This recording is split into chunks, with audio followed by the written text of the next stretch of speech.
Explain how strong Arthur is.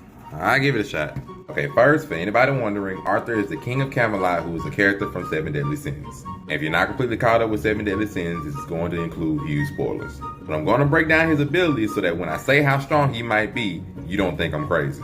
First basic thing you need to know is that he holds the sword Excalibur. It lets him have all of the skills and knowledge of all the master swordsmen that's wielded the sword previous to him. He's good in swordsplay, but that's not the issue. At the end of the series, Arthur undergoes a transformation where he becomes the vessel of the god Chaos. Chaos is literally the god of Seven Deadly Sins, who's responsible for creating everything from the Supreme Deity, the Demon King, their realms, etc. They refer to it as an entity or being that even demons and goddesses all worship and fear, saying that with a single thought, it brought about the world and all of his races and everything. It means by pure thoughts, it's able to create things such as even concepts, rules, everything. This being is inside of Arthur. At the end of the series, they end up fighting this monstrosity called Cath-Palud. I hate this thing. This thing ends up biting off a piece of Arthur and getting a portion of Chaos's powers. Remember that. Only a portion, and this is what it was able to do.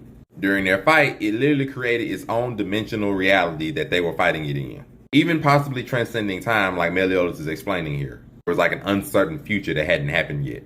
It also transcended life and death itself because it was unable to be killed. All of the sins combined, including Demon King Meliodas, none of them were able to do anything to it permanently. It would just regenerate.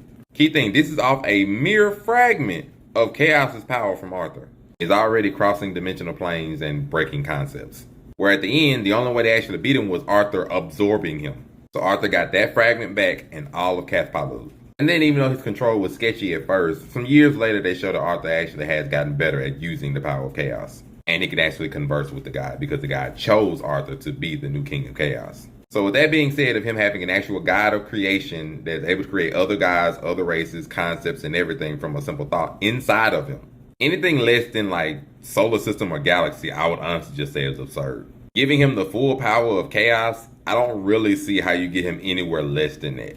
Even if somebody was to bust out Outer, I probably wouldn't just immediately call them crazy because he does have proof of being able to transcend concepts because Cath-Palud was able to do so with just a fragment of his own power. It's just to what extent of that do you want to give Arthur? And that's anybody's guess. But when we say Arthur solos a lot of these verses, we ain't lying. Because the Meliodas, who's respectively a star level person himself, and all of the sins couldn't do anything to Cath-Palud, who only had a fraction of Chaos's power, where do you put Arthur then? Me personally, I would say no, solar system to galaxy is a fair assessment without trying to wank him too far. If you want to wank him anywhere past that, be my guest.